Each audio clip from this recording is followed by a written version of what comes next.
اللہ الرحمن الرحیم کل نفس ذائقۃ الموت صدق اللہ العظیم وصدق رسولہ النبی الکریم ونحن علی ذلک لمن الشاہدین والشاکرین والحمد للہ رب العالمین۔ جس دور پہ نازاں تھی دنیا، جس دور پہ نازاں تھی دنیا، اب ہم وہ زمانہ بھول گئے۔ جس دور پہ نازاں تھی دنیا، اب ہم وہ زمانہ بھول گئے۔ اوروں کو جگانا یاد رہا، اوروں کو جگانا یاد رہا، خود ہوش میں آنا بھول گئے۔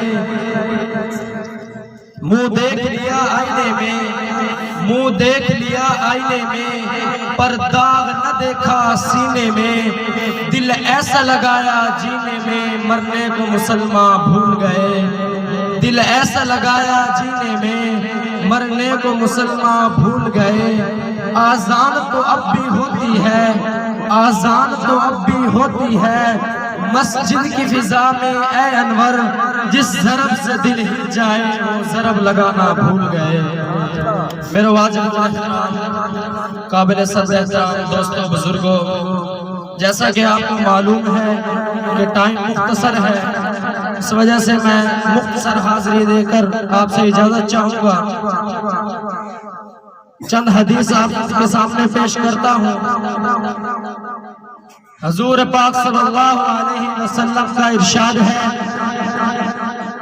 کہ قبر جنت کے باغوں میں سے ایک باغ ہے، جہنم کے گڑھوں میں سے گڑھا ہے۔ تو اور میں سوچیں گے یار پتہ جنت کا باغ کیسے، یہ جہنم کا گڑھا کیسے؟ میں بتاتا ہوں کہ جب مومن انسان مرتا ہے، قبر میں پہنچتا ہے، تو قبر کہتی ہے کہ تیرا آنا مبارک ہو، تو نے بہت اچھا کیا، تو میرے پاس آ گیا۔ دنیا میں رہ کے تو نے عیش و عشرت کی زندگی نہیں گزاری، بلکہ تو نے نفس کی خلاف ورزی کرتے ہوئے، نیک کام کرتے ہوئے تو نے زندگی گزاری۔ اب تو میرے پاس آ گیا ہے، اب تو دیکھے گا میرا حسن و سلوک کہ میں تیرے ساتھ کیا کرتی ہوں۔ اس کے بعد مردے کی جہاں تک نظر جاتی ہے، قبر وسیع ہو جاتی ہے، قبر کھلی ہو جاتی ہے۔ اللہ فرماتے ہیں کہ اس میرے بندے کے لیے جنتی لباس اور جنتی بستر لے آؤ۔ اس نے دنیا میں رہ کے نیندوں کی پرواہ نہیں کی، تو جنت سے اس کے لیے لباس اور بستر آ جاتے ہیں۔ اللہ فرماتے ہیں کہ اے میرے بندے، لباس پہن لے، بستر اوڑھ لے اور لمبی نیند سو جا، دن قیامت تک تجھے کوئی نہیں جگانے والا۔ یہ جنت کے باغوں میں سے باغ ہے، جہنم کے گڑھوں میں سے گڑھا کیسے؟ جب گناہگار بندہ مرتا ہے، قبر میں پہنچتا ہے، تو قبر کہتی ہے کہ تیرا آنا نامبارک ہو، تو نے بہت غلط کیا، تو میرے پاس آ گیا۔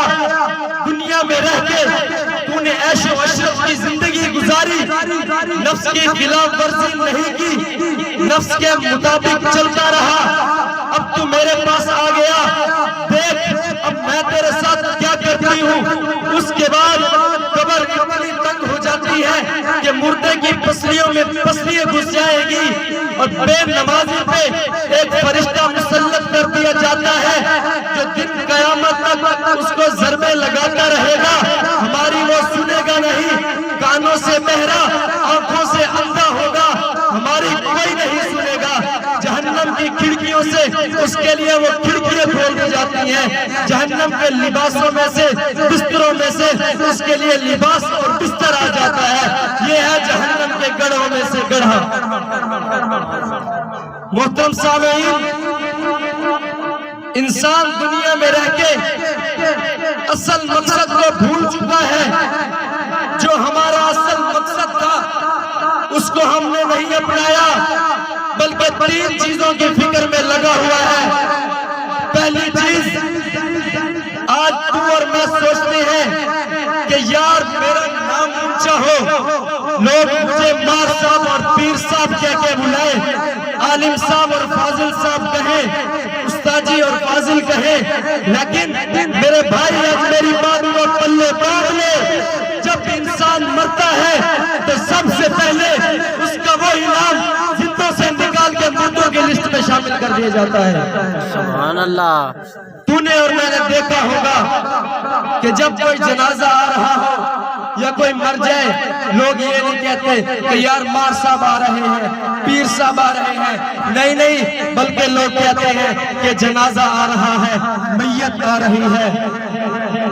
دوسری چیز، انسان فکر کرتا ہے کہ میرا لباس اچھا ہو، میں کاٹن اور لٹھے پہنوں، میرے جیسا لباس کسی نے نہ پہنا ہو۔ تو میرے بھائی جب انسان مرتا ہے تو اس کا وہی لباس جو تو نے 4,000 5,000 10,000 15,000 کا لیا اور بڑے شوق سے سلوایا اور گلے میں پہنا، وہی لباس پھٹے پہ کاٹ کے اتار دیا جاتا ہے۔ ثابت لباس بھی نہیں اتارتے بلکہ کاٹ کے اتارتے ہیں، اپنے ورثاء اتارتے ہیں، اپنے قریبی اتارتے ہیں۔ تو کہاں گئی تیری ساری زندگی کی فکر؟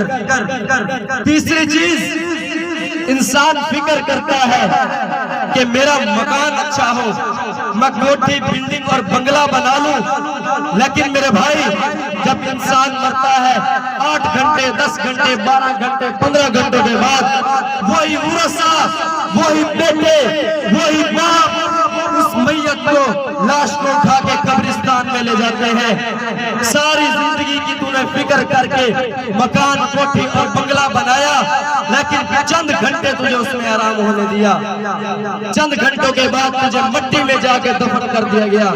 ساری زندگی تو اس کے بعد دن قیامت تک واپس اس کوٹھی اور بنگلے اور مکان میں نہیں آ سکتا۔ تو میرے بھائی اس چیز کی فکر کریں، جب انسان گناہ کرتا ہے تو اس کے خلاف 4 گواہ تیار ہو جاتے ہیں۔ تو اور میں سوچیں گے یار مولوی نے 4 گواہ بتا دیے، میں تو گناہ تاریکی میں کر رہا ہوں، میں تو اندھیرے میں کر رہا ہوں، بند کمرہ ہے، لیکن میں یہ گواہ قرآن سے ثابت کر کے بتاؤں گا۔ ایسے آپ کہیں گے یار مولوی نے ممبر پہ کھڑے ہو کے ایسے جھوٹ بول دیا، میں یہی گواہ قرآن سے ثابت کر کے بتاؤں گا۔ پہلا گواہ، یومئذ تحدث اخبارها، یہی زمین جس پہ تو نے گناہ کیا، دن قیامت کے یہ زمین تیرے خلاف گواہی دے گی کہ فلاں شخص نے فلاں وقت میں فلاں منٹ فلاں سیکنڈ میں میرے پہ فلاں گناہ کیا۔ دوسرا گواہ، اليوم نختم على افواہہم وتکلمنا ایدیہم وتشہد ارجلہم بما كانوا یکسبون۔ دوسرا گواہ انسان کے اعضاء ہیں، ہاتھ پاؤں ناک کان زبان، جس کے ساتھ تو گناہ کرے گا دن قیامت کے یہ تیرے اور میرے اعضاء تیرے اور میرے خلاف گواہی دیں گے، اس شخص نے میرے ساتھ فلاں وقت میں میرے ساتھ فلاں گناہ کیا۔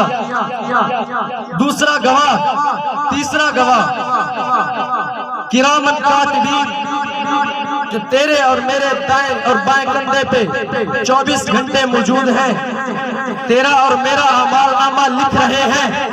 دن قیامت کے یہ تیرے اور میرے خلاف گواہی دیں گے۔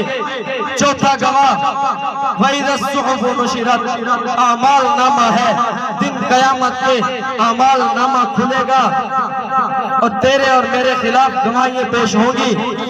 ان گواہوں سے بچنے کا طریقہ کیا ہے؟ پہلا طریقہ تو یہ ہے کہ گناہ چھوڑ دے۔ انسان ہے گناہ کر بیٹھتا ہے، اگر کوئی غلطی سے گناہ سرزد ہو گیا تو اس گناہ کو ختم کرنے کا آسان طریقہ ہے کہ توبہ کر لے۔